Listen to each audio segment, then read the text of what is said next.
Good afternoon, everyone. Happy Friday. Another week of Tech Talk. This week we're going to continue from a previous conversation, but my memory isn't too good. So, Mikey, can you fill us in what we're talking about? So, yeah, that's right. We are going to continue on because I think we bit off a little more than we could chew the last time. So I believe we discussed a lot about staging of jobs in the last discussion. So I thought we'd pick up from there or take off from there. So what was next on down the line, Josh? What did you want to touch on next?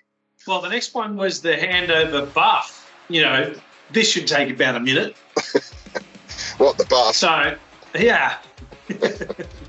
We hear about the handover buff. People say, should I be doing a handover buff or can I leave it? You know, can I do the buff when I finish the project, which is often well before the project itself is being handed over.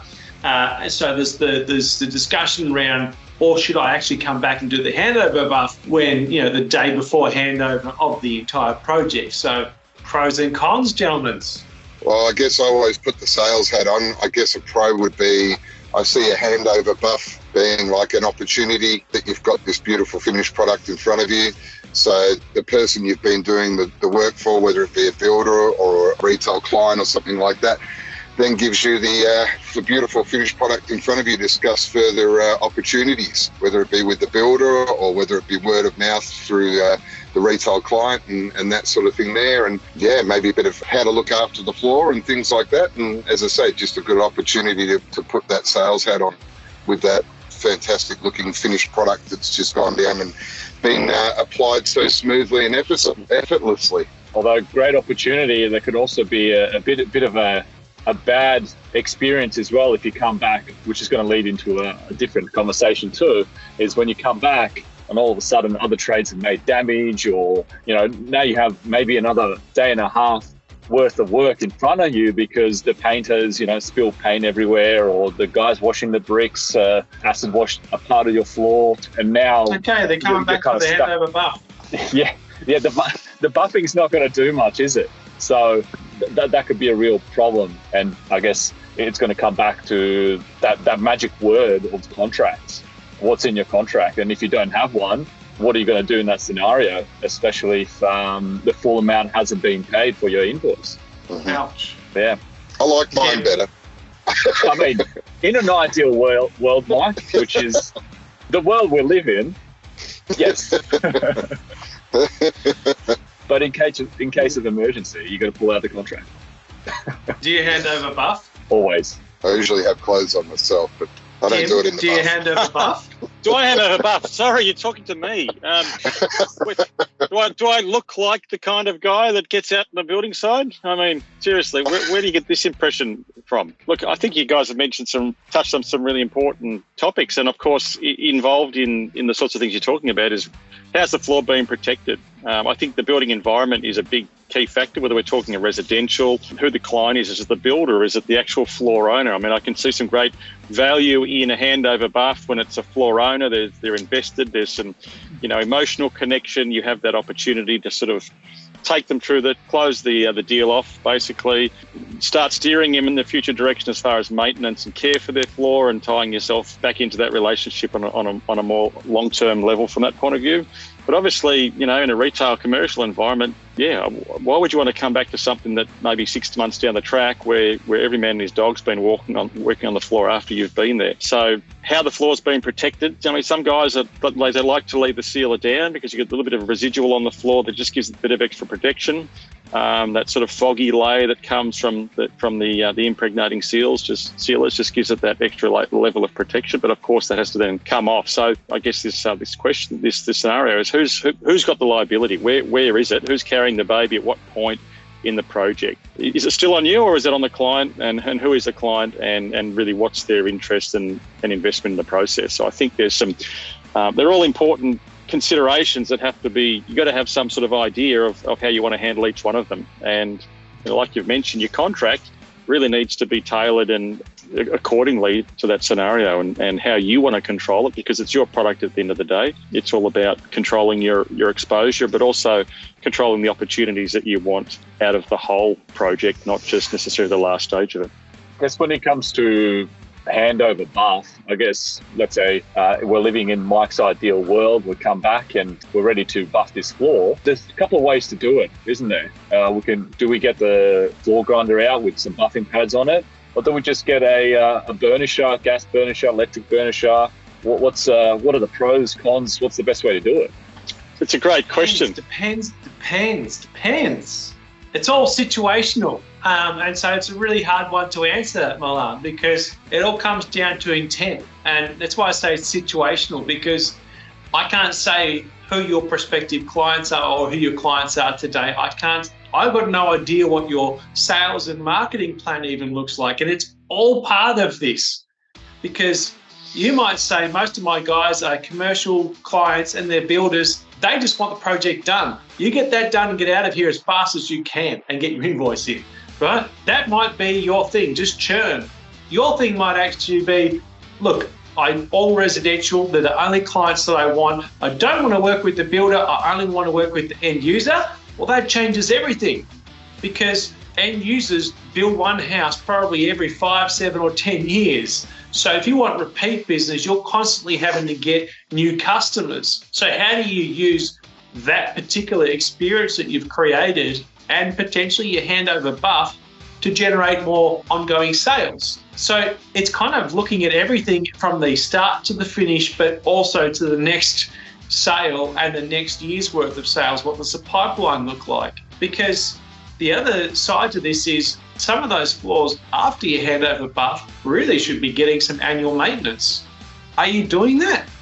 And if that's part of your plan, how are you getting all the details for who you need to be contacting in order to ensure that you're doing that? Is there going to be a warranty tied to this? All of these types of things. I say it's all situational. I've got no idea what it is that you want to be in the market to your customer base, who your customer base is. For me, it's think about the whole picture, think about your whole brand, and build the sales cycle and your contracts all against this. Because you might get a telephone call from a builder that has been retail and needs something done quickly, and hey, I'm going to go through my checklist. It's going to be their choice how I'm going to be handing this over, versus if I'm doing business with the end user, going through the same list, but we're choosing very different things because they've got different needs, versus if I'm doing it through a builder in residential that I'm doing regular work for, that's going to be a different scenario again. But having that consistency in your business and a checklist that actually builds that out, does the whole sales process and builds your contract, which is very important, whichever part of the project you're doing the handover buff, and that just sets you up every time to make sure that you're going through the checklist and it's all in line with where you're at today, where you want to get to, and what product that you're creating and who you are as a brand. Another important consideration too, Josh, is your cost structure. Obviously, it all builds it. Pulling $100,000 worth of machinery off a job to go and do a handover buff compared to running a $5,000 burnisher or whatever they are. All handover buffs are done by hand. They're all important considerations, you know. Yeah, so I can't answer the question. Sorry. It's going to be situational. It all comes down to the cost structure. The brand that you're trying to build will determine what that cost structure looks like as well. How can we answer these questions, Josh? How can people get answers to these questions then, Josh? Look, to get answers to the question, it's to the individual. You've really got to take the time outside of the daily grind to go, who are we trying to be in the business? And this is a good time to be doing it when you're looking at budgets and stuff for next year. If you're that proactive about your business, which you should be because you're building a real incredible brand, sitting down and going, okay, how did we go last year?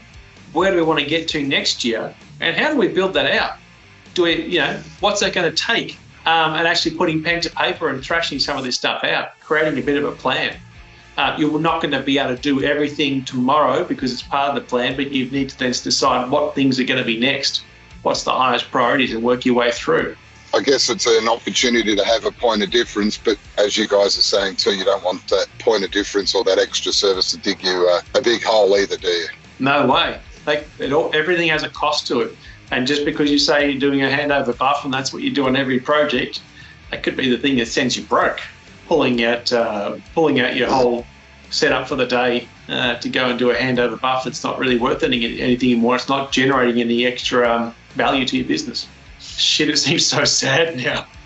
Now, Mike's normally one for the shameless plug, but I'm going to go one up today on that. There is plenty of resources around these sorts of conversations. We do run the Business Works seminar, where I think we do cover a lot of this sort of stuff, and we provide a forum for really digging down into some of these considerations for people's businesses and addressing things like this, which fall way outside of just knowing how to do a good process or deliver a good floor. So there is avenues, and we've opened a lot of real counterworms today as far as these sorts of things are concerned. But Business Works is definitely an opportunity where, we've had a lot of people in this marketplace participate in that and really be able to develop clarity for their own businesses and tailor it around their own purposes and operation and business needs. So there are other avenues to pursue these sorts of questions. They're very good.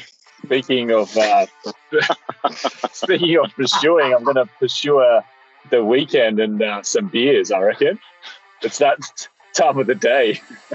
But no, it's very good TechTalk. Some, part 1 and part 2, a lot of information in there, but very, very useful information. So good stuff, guys. Is that a buff light you'll be reaching for, Milan?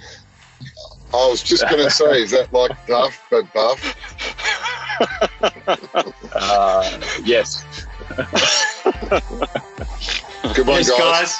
Have a great weekend. Hope it's restful, or I hope your football team wins, whoever that happens to be. See you later. Thank you. Guys. See you guys. Right. See you next week. The meeting warning. That's the lie. That's all the credit. That's all the credit we have left. Let's do it. Let's go. Let's put more money into this thing.